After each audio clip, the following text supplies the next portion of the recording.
Welcome to Bill Murray's House of STEM. Think about a time. Oh, sorry, I'll pause for a second. I got a little caught up in that Bill Murray's House of STEM, his big face beaming on me. All right, so imagine your worst day on the job. Imagine being stuck between warring factions, administrators, teachers, parents, students. Think about the ultimate high you've reached professionally and then plummeting down to a new low. Now, think about dealing with all that shit and then falling off a cliff. Before I explain what happened on the cliff, let me take you back a few years. 6 years ago, I was a first-year teacher in the DOE, and every single day that first year had the same constant beat. Nothing ever changed. I woke up, I went to school, the students did nothing, I did nothing. I woke up, I drove in, I drove out, I hit snooze again, I hit snooze again. My wife tried to kill me. I finally slapped the alarm clock off the bedside table. It was Groundhog's Day. After feeling a lot of guilt, I left my first school after just 1 year. I took a job up the road at the Bronx Center for Science and Mathematics High School, where I teach AP Environmental Science, Science Research, Earth Science, Living Environment, whatever they threw at me. And it's been great. Professionally, the last 5 years have been amazing. I have a supportive administration. We have teachers who collaborate, some of them are here. Thanks, Jeff, Brian. And we also have students who challenge us every day. I've had a lot of amazing opportunities. Got the chance to go to ISEF, or the Intel International Science Fair, twice. We have a really thriving green team at our school where we're using these hydroponic growing systems to grow fresh fruit and vegetables. I've had the opportunity to travel to Nicaragua and Ecuador with groups of students where we learned about sustainability, about politics, about history, and we even managed, in a very sneaky way, to meet the president of Ecuador, who has a pretty serious handshake, I'm not gonna lie.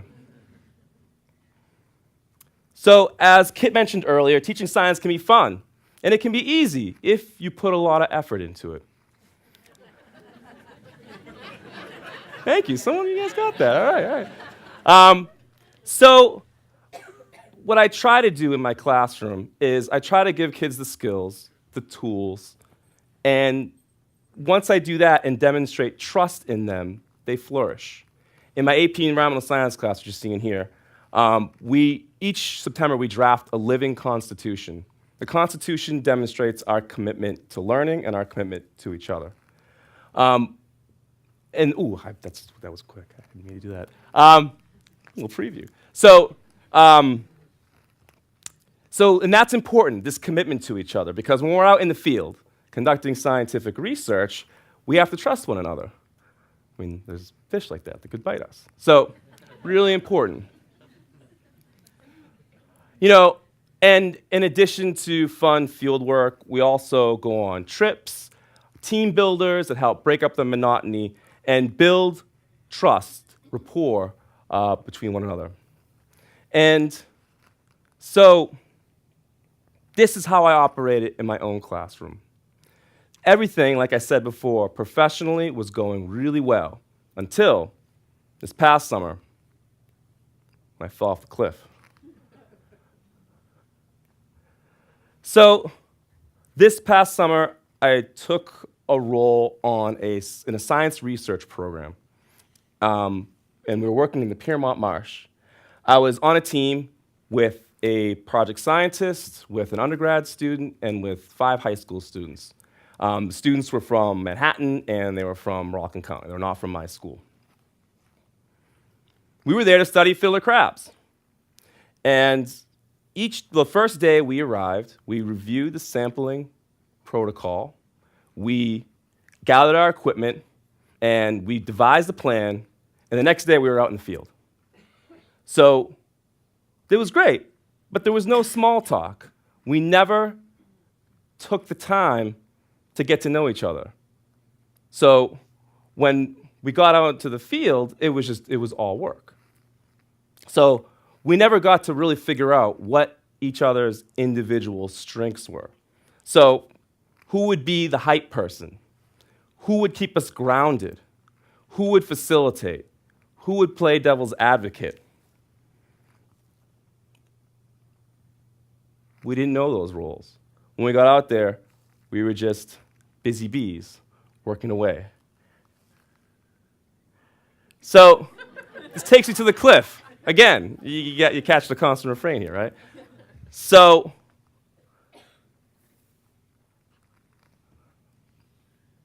four weeks into the summer, I found myself hiking along a rocky ledge along a steep slope just beneath Bill Murray's house. The rock broke beneath my feet, and I fell. I fell about 15 feet. When I landed on my feet, I heard a pop, bless you, in my knee. I tumbled and rolled, I don't know how far, but I ended up at the bottom of the marsh. When I looked up through the trees on the rock ledge where I left my team, I called up, "I'm all right."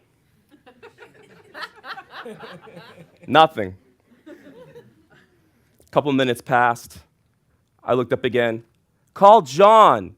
He'll pick you up. He'll get you guys out of here." Nothing. I had to go in my pocket, take out the phone, call John. John was our van driver. Ask him to come and rescue us. When John arrived and was escorting the students up along the steep cliff out into Bill Murray's backyard, I called up, "Text you when you guys get back." That text never arrived. Not the next day, not the week after, not a month later. In fact, I never heard from these students ever again.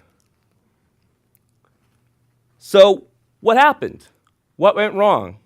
How did it, bless you, how did I end up this guy with a knee that my orthopedic surgeon described as one that had a bomb go off in it? I tore my patellar tendon, I tore all my ligaments. I had surgery in August. That's my dog.